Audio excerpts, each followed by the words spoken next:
Cilia. ഞാനിവിടെ BSc applied psychology and ഐറ്റിയിൽ പഠിക്കുകയാണ്. അപ്പോൾ ഈ വിഷ്വല് ബന്ധപ്പെട്ടിട്ട് ഒരു ക്വസ്റ്റ്യൻ ആണ്. അവിടെ ലൈക്ക് ബെഡിൽ മൊത്തം വെള്ളമാണ്. അപ്പോൾ അവിടെ കുറേ ആൾക്കാർ പറഞ്ഞിരുന്നു അവിടെ കിടക്കാം, ലൈക്ക് കൂടെ കിടക്കാന്നൊക്കെ. പക്ഷെ ഗോ ആൻഡ് ആ സോഫിന്റെ അടിയിൽ എന്താ കിടക്കാൻ കാരണം എന്ന് വെച്ചാൽ എനിക്ക് ഞാൻ പറഞ്ഞേ, ബിഗ് ബോസിന്റെ ഫസ്റ്റ് ഡേ വന്നപ്പോൾ ഞാൻ ആദ്യം പോയി പിടിച്ചത് ബെഡായിരുന്നു, ചെന്ന് നോക്കിയത്. കാരണം എനിക്ക് വീട്ടിൽ നിന്ന് ഞാൻ പ്ലാൻ ചെയ്ത് പോയതാ, എനിക്ക് കിടക്കാനായിട്ട് നല്ലൊരു ബെഡ് വേണം, രാവിലെ എണീക്കുമ്പോൾ ഒരു പോസ്റ്റ് ചെയ്ത് കിട്ടണം, അങ്ങനെ പ്ലാൻ ചെയ്തു. എനിക്കറിയില്ല അവിടെ ബെഡ് എത്രണ്ണം കാണും, സിംഗിൾ ബെഡ് ആണോ ഡബിൾ ബെഡ് ആണോ എനിക്കറിയില്ല. ചെന്നപ്പോൾ തന്നെ 2 ബെഡ് ഉണ്ടായിരുന്നു. അപ്പം എൻ്റെ ഒരു ഏരിയ നിങ്ങൾക്ക് കാണാൻ മനസ്സിൽ നല്ല ഭംഗിയുള്ള ബ്യൂട്ടിഫുൾ ആയിട്ടുള്ള ഒരു നല്ലൊരു പ്ലേസ് ആണ്. അപ്പം ചെന്നപ്പോൾ തന്നെ എനിക്കത് അവിടുത്തെ ആ ഒരു ബെഡും ബ്ലാങ്കറ്റും ബെഡ്ഷീറ്റും പില്ലോയും ആ ഒരു സ്പേസ് എനിക്ക് അത്ര ഇഷ്ടമാണ്. അവിടെ എനിക്ക് കുറെ പേര് അവിടെ കൂടെ കിടക്കാൻ ഇല്ല, ഞാൻ അങ്ങനെ പോയി കിടക്കാറില്ല. ആദിലെ നൂറേയും വിളിച്ചാൽ പോലും ഇതുവരെ ഞാൻ അങ്ങനെ മാറി കിടന്നിട്ടില്ല. അന്ന് ശോഭ ചേച്ചിയും ഷിയാസിക്കയും ഗസ്റ്റ് ആയിട്ട് വന്ന സമയത്ത് അന്ന് എനിക്ക് വിഷമമുണ്ടായിരുന്നു ശോഭ ചേച്ചിക്ക് ആ ബെഡ് കൊടുത്ത സമയത്ത്. കാരണം എനിക്ക് എപ്പോഴും എൻ്റെ ആ ഒരു ബെഡ് എന്ന് പറയുമ്പോൾ എനിക്ക് ഭയങ്കര പോസിറ്റീവ് എനർജി എനിക്ക് അവിടെ തോന്നാറുണ്ട് അവിടെ കിടക്കും. പലപ്പോഴും എൻ്റെ അടുത്ത് ആദിലെ നൂറെ പറഞ്ഞിട്ടുണ്ട്, നമുക്ക് ഇന്ന് ഈ ദിവസം നമുക്ക് എല്ലാ ദിവസങ്ങളെന്ന് പറയുന്നത് നമുക്ക് ഈ ദിവസം ഇവിടെ കിടക്കാന്ന് പറഞ്ഞാലും ഉറങ്ങില്ല, കിടന്നൊരു അരമണിക്കൂർ കഴിയുമ്പോൾ ഞാൻ തനിയെ പോയി എന്റെ ബെഡിൽ തന്നെ പോയി കിടക്കാറുണ്ട്. ഇതുവരെ ഞാൻ മാറി കിടന്നിട്ടില്ല. അപ്പൊ അവിടെ കംഫർട്ടബിൾ ആയിരുന്നു. അപ്പൊ ഞാൻ വിചാരിച്ചു ആ ടൈമില് ആ സമയത്ത് എന്റെ അടുത്ത് ആരും വന്നിട്ടുണ്ടായിരുന്നില്ല. ഈ വെള്ളം ഒഴിക്കുന്ന സമയത്ത് എനിക്ക് ഏറ്റവും കൂടുതൽ വിഷമം ഉണ്ടായത് അപ്പോഴാണ്. കാരണം 100 വന്നിട്ട് എനിക്ക് എന്റെ അടുത്ത് ആശ്വസിപ്പിച്ചിട്ടുണ്ടായിരുന്നു. അത് കഴിഞ്ഞ് എൻ്റെ അടുത്ത് ആരും വന്നില്ല. അപ്പൊ എനിക്ക് മനസ്സിലായി ഇവിടെ എന്ത് സംഭവിച്ചാലും നമ്മളെ ആശ്വസിപ്പിക്കാനോ നമ്മളെ കൂടെ നിൽക്കാനോ ആരും കാണില്ല, നമുക്ക് നമ്മളേ ഉള്ളൂ എന്നെനിക്ക് മനസ്സിലായി. പിന്നെ വിചാരിച്ചു പിടിച്ചു നിന്നേ പറ്റൂ. പിന്നെ ബിഗ് ബോസ് പറഞ്ഞിട്ടുണ്ട് എൻ്റെ അടുത്ത് എപ്പോഴും, നമ്മളിവിടെ എന്തിനാ വന്നത്, നമ്മളെല്ലാ ത്യാഗവും സഹിച്ച് നിൽക്കാൻ വേണ്ടിയിട്ടാണ്. അപ്പൊ എപ്പോഴും മനസ്സിൽ ഞാനത് ആ ഒരു മോട്ടിവേഷൻ ഞാൻ എപ്പോഴും മനസ്സിൽ ഓർക്കാറുണ്ട്. പിന്നെ എനിക്ക് എന്നെ ആരും എൻ്റെ അടുത്ത് നെവി പറഞ്ഞിട്ടുണ്ടായിരുന്നു, നീ ഇവിടെ കിടക്കണം എനിക്കൊന്ന് കാണണം എന്ന് പറഞ്ഞിട്ടുണ്ടായിരുന്നു. അപ്പം ഞാൻ ഒരിടത്തും പോയി ഇങ്ങനെ ഈ ഒരു അവസ്ഥയിൽ കിടക്കുന്നത് ആരും കാണണ്ടെന്ന് വിചാരിച്ചിട്ടാണ് ഞാൻ ആ സോഫയുടെ ബാക്കിൽ പോയി കിടന്നത്. അതെ, വാശി എന്ന് വെച്ചാൽ കാണണ്ടെന്ന് വിചാരിച്ചു. ആ ടൈമിൽ ഞാൻ അന്ന് ആദ്യം നേരത്തെ കിടന്ന് ഉറങ്ങുന്നത്. ആ ടൈമിൽ പോയപ്പോൾ എന്നെ ഒരുപാട് പേര് നോക്കുന്നുണ്ട് ഞാൻ എവിടെയാന്നുള്ളത്. പക്ഷെ നൂറയ്ക്ക് ആദിലേക്ക് അറിയാതെ ഞാൻ ബാക്കിലാണ് പോയി കിടക്കുന്നത് എന്നുള്ളത്. ക്യാമറ കാണാതിരിക്കാൻ വേണ്ടി കുറച്ചും കൂടെ ഞാൻ കുറച്ച് മുകളിലോട്ട് നിൽക്കുന്നത്. കാരണം ആ ടൈമിലൊന്നും ക്യാമറ വന്നു കഴിഞ്ഞാൽ എല്ലാവരും വിചാരിക്കും ഞാൻ ക്യാമറ സ്പേസ് ഉണ്ടാക്കാന്ന് വിചാരിക്കും. പക്ഷെ നമുക്ക് അവിടെ ഒളിച്ചിരിക്കാനോ ഒന്ന് എവിടെയെങ്കിലും പോയിരിക്കാനോ നമുക്ക് അവിടെ സ്പേസ് ഇല്ല. ഡ്രസ്സിംഗ് റൂമും ടോയ്ലറ്റും വാഷ്റൂം ഏരിയ മാത്രമേ ഉള്ളൂ. അവിടെ കിടന്നു കഴിഞ്ഞാൽ അപ്പൊ തന്നെ ബിഗ് ബോസ് അനൗൺസ് ചെയ്യും അവിടെ പോകാൻ പാടില്ല, അവിടെ ഇരിക്കാൻ പാടില്ല, അവിടെ കിടക്കാൻ പാടില്ല. അതുകൊണ്ട് ആരും കാണണ്ടെന്ന് വിചാരിച്ചിട്ടാണ് ഞാൻ ആ സോഫയുടെ ബാക്കിൽ പോയി കിടന്നത്. പക്ഷെ രാവിലെ എണീറ്റപ്പോഴാണ് എല്ലാവരും അറിഞ്ഞത് ഞാൻ അവിടെയാണ് കിടന്നുറങ്ങിയത്. Thank you so much. I love you and you're very strong. നല്ലൊരു ചോദ്യമാണ് അല്ലേ? ശരിക്കും അല്ലേ? അതൊരു സ്ട്രാറ്റജിയുടെ ഭാഗമാണോ എന്ന് പലർക്കും ഒരു സംശയം ഉണ്ടായിരുന്നു അല്ലേ? അതാണ് ഒഴിവായത്. അനു, ഇവിടെ ഒരാൾക്ക് ചോദിക്കണമെന്ന് പറഞ്ഞില്ല, പക്ഷെ പ്ലേ ചെയ്യാതെ തന്നെ വേറെ എന്തോ ചോദ്യം ചോദിക്കണമെന്ന്. പിന്നെ തീർച്ചയായിട്ടും അല്ലേ ചോദിക്കാണ്ടെന്നല്ല പറയാൻ പറ്റുന്നത്. ചോദിക്കൂ. മൈക്കൊന്ന് അടുപ്പിച്ച് ബിഗ് ബോസ് പറയണോ? അനുമോളുടെ എല്ലാ എപ്പിസോഡുകളും കാണാറുണ്ടായിരുന്നു. ലാസ്റ്റ് റീ എൻട്രിയുടെ 24/7 ഞാൻ കണ്ടതാണ്. ഒരുപാട് ഇഷ്ടമാണ് അനുമോള് കരയുമ്പം ഞാൻ അവിടെ ഇരുന്ന് കരഞ്ഞിട്ടുണ്ടായിരുന്നു.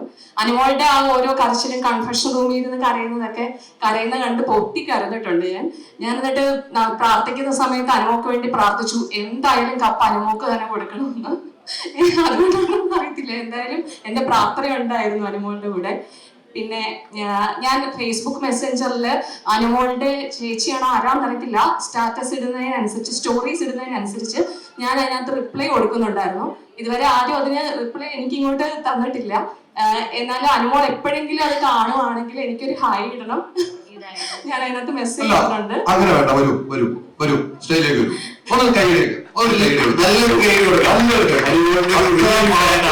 അത്രമാത്രം അനു ഫേസ്ബുക്കില് അല്ല മെസ്സഞ്ചറിൽ അതിനൊരു മറുപടി ഒരു ഹായ് മാത്രം നിങ്ങൾ ഇവിടെ ഹഗ് ചെയ്യണം.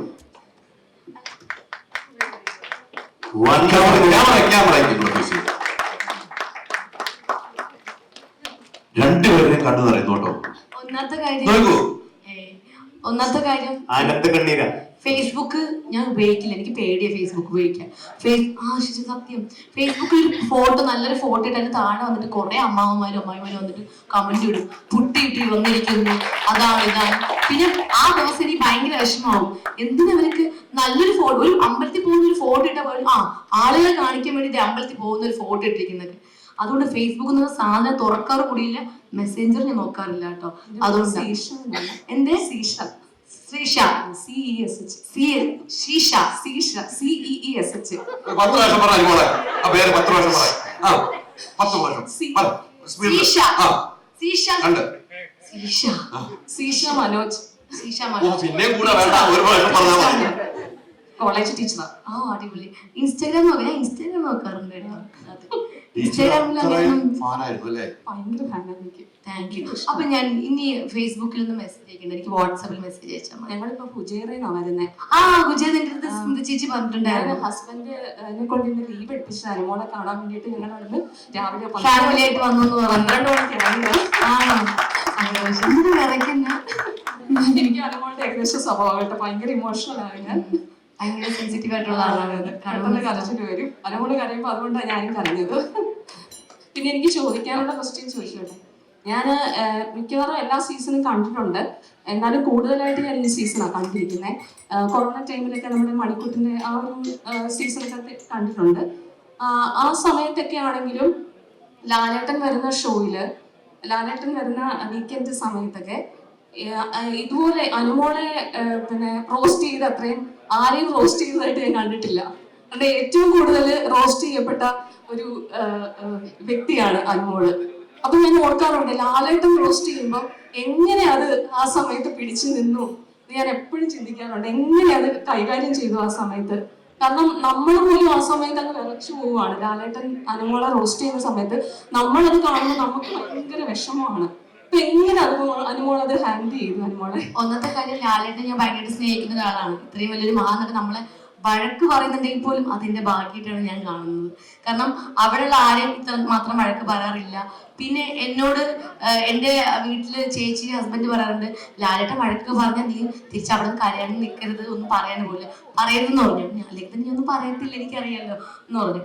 പക്ഷെ അതുപോലെ എല്ലാ വീക്കിന്റെ എപ്പിസോഡിലും ലാലേട്ടൻ വന്ന് വഴക്ക് പറയാറുണ്ട്, വെറുതെ പറയാറുണ്ട്. അപ്പം ആ സമയത്തൊക്കെ കരഞ്ഞു കഴിഞ്ഞാൽ കൂടെ ഇരിക്കുന്നവർ എപ്പോഴും ഈ പറഞ്ഞ ടിഷ്യൂ പേപ്പറോ അല്ലെങ്കിൽ എന്തെങ്കിലും പറഞ്ഞ് കളിയാക്കും. പിന്നെ മനസ്സിനെ പാകപ്പെടുത്തും, കരയരുത് കരയരുത്, നല്ലതിന് വേണ്ടിയാ ഇഷ്ടമുള്ളതായിരിക്കും ചിലപ്പോൾ ലാലേട്ടൻ ഇങ്ങനെ എന്താ പറയുക കരയിപ്പിക്കാൻ അല്ലെങ്കിൽ ഇങ്ങനെ വഴക്ക് പറയുന്നതൊക്കെ പിടിച്ച് നിൽക്കുകയാണ്. അതാ, അല്ലാതെ എനിക്ക് തിരിച്ചൊന്നും കാണാറില്ല. അനീഷ് ഇവരുടെ ഫസ്റ്റ് ഇതില് അനീഷ് പറയുന്നുണ്ടായിരുന്നു, എന്താ അനുമോളെ TV കാണുന്ന അത്രയും ഭംഗിയില്ല, പക്ഷെ അനുമോൾ എന്തൊരു സുന്ദരിയോ. അത് മേക്കപ്പാ. ഹോം അപ്ലയൻസ് വാങ്ങാൻ ഒരിടത്ത്, ക്രോക്കറി വാങ്ങാൻ വേറൊരിടത്ത്, ഗാഡ്ജറ്റ്സ് വാങ്ങാൻ വേറെ എവിടെയോ ഒരിടത്ത്. അതെ, എന്തിനെങ്ങനെ പലയിടത്ത് ഓടണം? മൈജി ഫ്യൂച്ചർ ഉണ്ടല്ലോ. മൊബൈൽ ഫോൺ മുതൽ ഹോം അപ്ലയൻസസ് വരെ എല്ലാം ഒരിടത്ത്, ഏറ്റവും കുറഞ്ഞ EMI. അങ്ങനെയാണെങ്കിൽ ഏറ്റവും കുറഞ്ഞ വില. ആഹാ, എന്നാ ഏറ്റവും കൂടുതൽ ഓഫറുകൾ. MyG future, experience the next. MyG ആണ് ഫ്യൂച്ചർ.